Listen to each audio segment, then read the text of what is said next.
Berikutnya kami persilakan kepada Ibu Sari Ali Ridho untuk boleh berdiri dan akan dijawab oleh guru kita Ustadz Fikri Haikal. Silakan Ibu. Bismillahirrahmanirrahim. Assalamualaikum warahmatullahi wabarakatuh. Waalaikumsalam warahmatullahi wabarakatuh. Kami izin bertanya Pak Ustadz, tadi seperti apa yang sudah Pak Ustadz sampaikan, bagaimana cara kita mengelola dan mengendalikan emosi negatif dan perubahan fisik pada saat kita mengalami kesulitan atau musibah. Demikian, terima kasih. Baik, terima kasih. Silakan Ustadz Fikri. Bapak Ibu, saudara-saudara, para pemirsa yang saya cintai. Pertanyaan dari Ibu Sari mewakili kita semua. Bagaimana sih supaya kita bisa mengendalikan diri kita? Jangan sampai terlihat dari perubahan fisik ketika kita mengalami peristiwa yang tidak menyenangkan hati. Saya ingin menyampaikan dari keutamaan dulu. Keutamaan apa? Keutamaan mengendalikan emosi, keutamaan bersabar. Karena ini makomnya tinggi. Mudah-mudahan nih yang hadir di Masjid Nurul Bahri dan pemirsa yang hari ini menyaksikan channel TV One Damai Indonesiaku, mudah-mudahan semuanya ahli sorga. Amin. Saudara, di sorga itu penduduknya mendapatkan ucapan salamun alaikum bima sobartum. Selamat, ketenangan, kebahagiaan buat kalian abadi ketika kalian hidup di alam dunia mengendalikan emosi dan bersabar.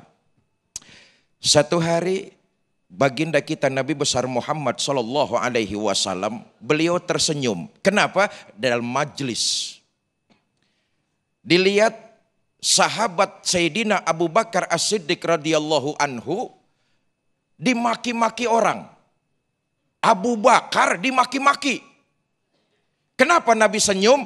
Karena Sayyidina Abu Bakar enggak ngeladenin ocehan orang tersebut. Mengendalikan emosi dan sabar. Nabi senyum. Datang lagi orang Arab Baduy. Masuk ke majelis.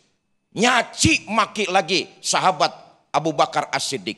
Beliau diam. Nabi ngelihat itu untuk yang kedua kali, senyum lagi Nabi sama Abu Bakar.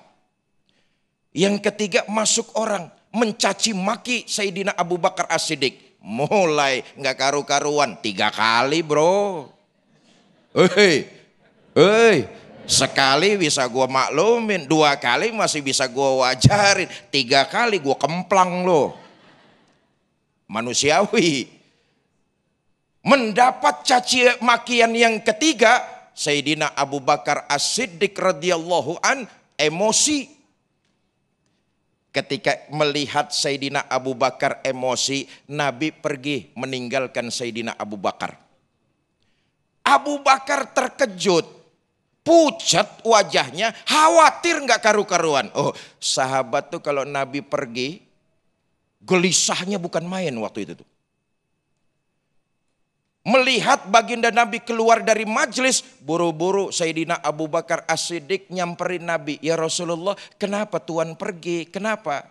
Apa jawab Nabi? Abu Bakar, tadi waktu pertama kamu mengendalikan emosi, kamu sabar, malaikat berkumpul mendoakan kamu.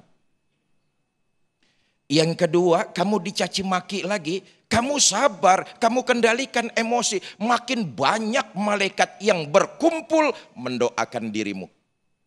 Tapi yang ketiga, masuk setan. Nah ini dia nih, ntar kita omongin nih. Oi, setan, oi.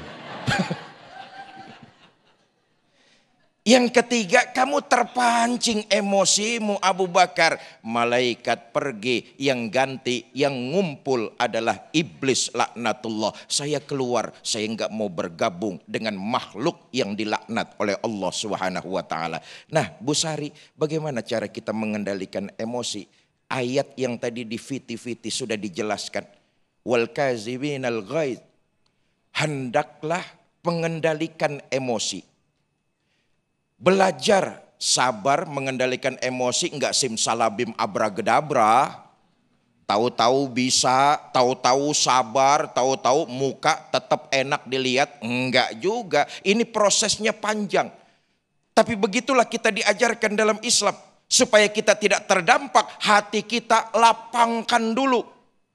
Orang yang paling baik adalah ketika dia mampu untuk membalas, tapi dia memberikan maaf kepada orang tersebut. Itu baik tuh.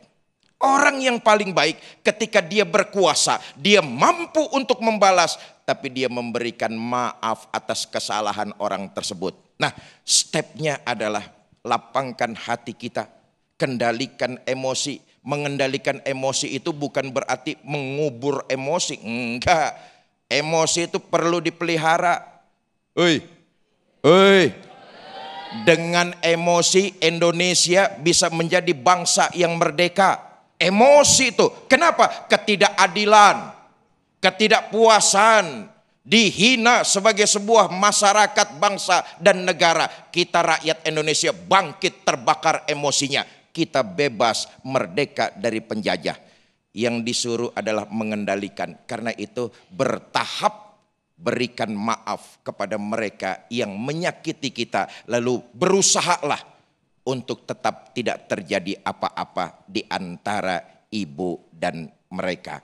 InsyaAllah nanti kita lanjutkan. Silakan Ustaz. Baik, Masya Allah. Terima kasih Ustaz Fikri Haikal. Boleh duduk kembali dan nanti di segmen berikut guru-guru kita akan kembali memberikan tausiah berkaitan dengan emosi. Termasuk sesungguhnya boleh tidak sih di dalam Islam itu ketika kita harus marah dan juga harus berbuat emosi mungkin karena sebagai manusia yang lemah kita mungkin seperti yang tadi disampaikan oleh guru kita bahwa al-imanu yazidu wa yanqus. Nah nanti juga kami akan buka segmentasi di mana kami akan bacakan pertanyaan yang sudah masuk lewat Instagram kami @damai_indonesiaku_tv1 di kolom komentar kami akan bacakan pertanyaan dan nanti akan dijawab oleh guru-guru kami. Tetaplah bersama kami dalam Damai Indonesiaku.